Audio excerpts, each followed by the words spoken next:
Be ready. 5 seconds.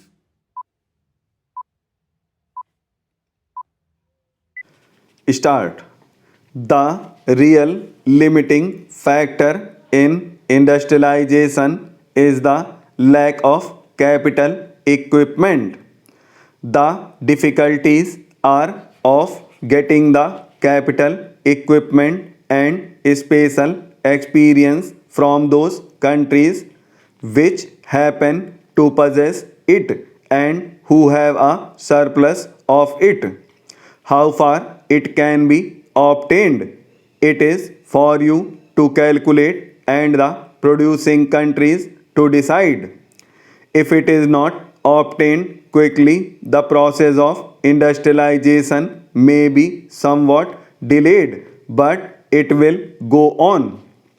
If it is considered right on the larger interest of the world that a country like India and other countries in the East should be industrialized, should increase and modernize agricultural production. It is in the interests of those countries that can help in this process to help the Asian countries with capital, equipment, and their special experience. But in doing so, it is to be borne in mind that no Asian country will welcome any such assistance if there are conditions attached to it which lead to any kind of economic domination. We would rather delay our development industrial or other than submit to any kind of economic domination by any country. That is an axiom which is accepted by everyone in India, and I shall be surprised if any other country in Asia does not accept it. We want to cooperate in the fullest measure in any policy or program laid down for the world's good, even though it might involve the surrender in common with other countries of any particular attribute of sovereignty, provided that is a common surrender all round. But a long period of foreign domination has made the countries of Asia very sensitive about anything which might lead to some visible or invisible form of domination. Therefore, I would beg of you to remember this and to fashion your programs and policies so as to avoid anything savoring of the economic domination of one country by another. Political domination, it is admitted, leads to economic domination, but an invisible or semi invisible economic domination creeps in unless you are careful. If that creeps in, it will lead immediately to ill will and not to that atmosphere of cooperation which is so essential in this matter. In a long term view, I suppose the most important thing is to develop our power resources. From that will flow the industrialization of the country and an addition to our food production as such.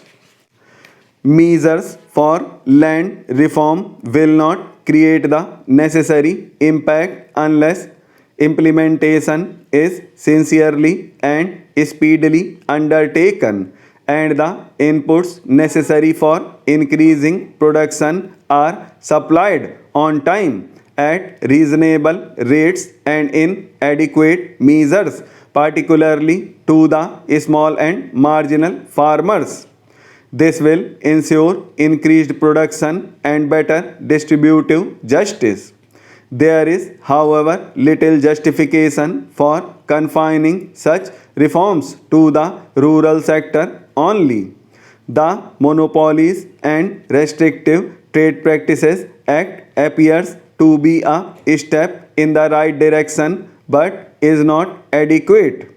In a developing economy like ours, the oligarchy of a few families controlling big industrial empires and wielding enormous money power poses a big threat to the country's political system, besides distorting its socio-economic base.